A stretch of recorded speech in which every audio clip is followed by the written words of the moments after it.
Today I'm going to go through something that I personally use in my own business, so it is real world. And that is an AI assessment tool that I provide to potential prospects that allow them to answer a series of questions. And then from those answers, I have agents that run in the back end, use instructions I've provided to create an output of a report that is actually, hopefully, useful to a client when they think about where their strengths and weaknesses in adopting AI and what are the next steps in that process. So just very quick, a high level flyover here. What we're looking at is on the front end, I've built a form. And by the way, I built the form using no code tools with AI. And the prospect would fill in the form, answer the questions. We have multiple choice. We have essay questions and text areas, that type of thing. Then on the back end of it, it is hooked up with via a webhook where when the form gets filled in, the rest of this automation runs. And as you can see here, again, very big picture. What we're doing is I'm storing the information. I have multiple agents that run that think about the answers the prospect has provided and give it some output. And then it runs down the line here with another agent that actually brings it all together and creates the report. Think of it as I have research assistants, and then I have the report writer, that type of thing. Then on the back end, just a little bit of formatting, sends an email to the prospect so that they can get their report sent to them, and then also storing the report on the back end for me. That way I have a copy of it. Now, this one here, it's in production, but it's not the version that I use on the website. On that version, just to note, there's so many things you can do with this. But one of the things I do is on the back end, once the report is written and the email is sent to the client, I then have it hooked up to my CRM where that information that we received on the front end, the name, email address, phone number, so on and so forth, creates a lead. And then I get notifications from my CRM outside of this workflow, lets me know I have a new lead, but it provides the lead source plus all the fields that have been filled in and an attachment of the finalized PDF of the report for the client. So let's dig just a little bit deeper into it as far as how this works. I'm not going to go into excruciating detail, but just to give you some ideas of the main parts of what AI essentially is doing in this process. And that is pretty much these agents here, these three agents that we see. And I'll dig into one of them, and then the others are similar but serve different purposes. First question, why multiple agents? And the answer is, in this case, this specific case, I am using grouping together questions that are similar in nature. So you'll see we have the organizational readiness and current state, the business needs and problems, and then the goals and measurements and KPIs that are in there. Those are all sort of bucketed differently. And so that's why they're in there separately, because I want different agents to think about it in different ways. Another piece about that is depending on the agent, you'll see down here what happens is I have the large language model that I'm using, the part that's really doing the thinking in the process. I have different models depending on the subject matter and what I'm trying to get. So for example, in this case, I'm using O3 Mini High. Over here, I am using Sonnet 3.5. And so it varies based on the needs. The most customized piece, though, is the prompt and the instructions that we are giving the tool. And so inside of each of these agents, what we have is a prompt. And the prompt is not your standard, what you probably see up here is you're an AI readiness analyst specializing in assessing these types of things.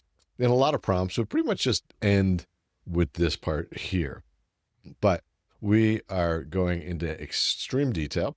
We are mapping out here each of the fields that are coming back from the form. So we have the data from the form here. And then we're doing the analysis down here. This piece here, and when we talk about building AI tools out that are doing real thinking and creating results that hopefully are useful to somebody, what I'm doing here is taking what I would do when I'm doing just a quick analysis for somebody and placing it in here and letting the tool do that. That I think is a step above just an instruction of be my AI readiness analyst. This is actually taking things that I've talked to clients about, things that have resonated with them, areas that I know that when we speak, it speaks to what they are interested in. And then I've translated that into a prompt over here. And each of these tools throughout have their own set of prompts that are similar in nature and robustness. As you'll see here, it goes through each of these individually.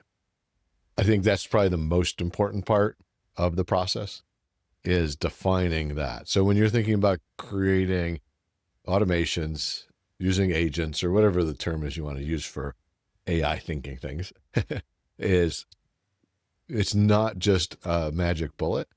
It is defining and taking the process you've created and put that into instructions that can be used by an AI tool consistently. And to me, that is, well, not a magic bullet. That is the important or magic piece of the process, is transferring that knowledge in a way that an AI, a large language model, can understand it.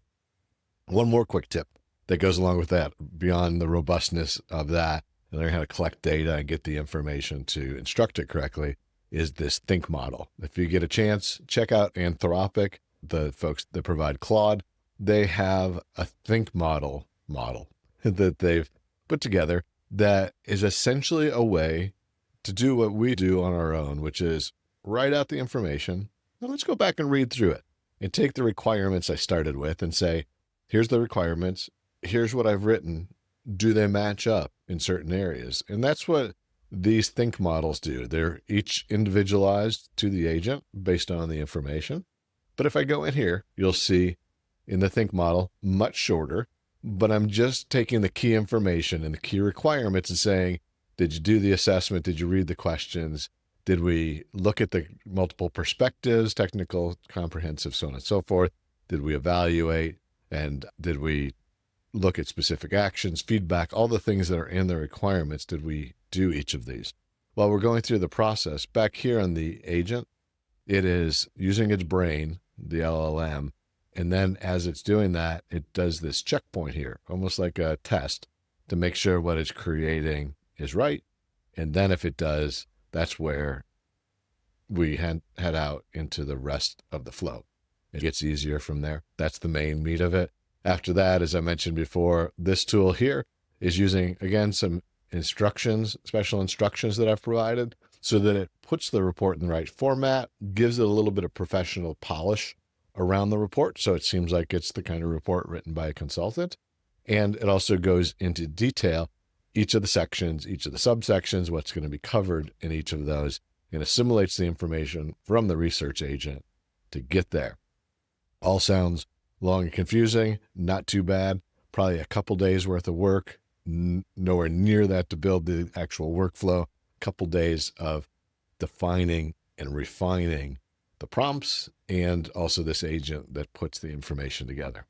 Once it does that, and by the way, there is a think model here too, that looks at it and says, okay, not so much about just the content, but as far as what I've asked you to do, build out the report, did we do it correctly?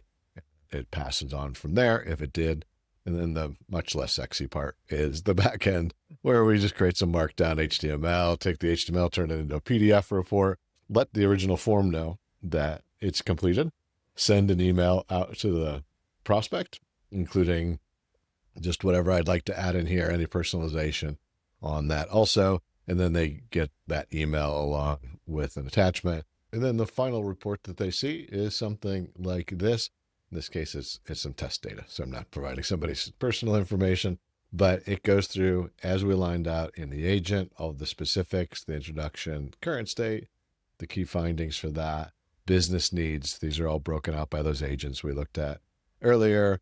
Again, key findings, implications, strategic goals and measurements that we looked at, consolidating it all down into number one, a roadmap that goes by phases, and then also a summarized version for the executives of that roadmap with some key actions and bullet points in there, along with the conclusion. And if there was any additional information, we can include that in the appendix there. And as I said, from the back end here, you can do a lot of things, but we're storing the original assessment here in Google Docs, so we've got a copy of it.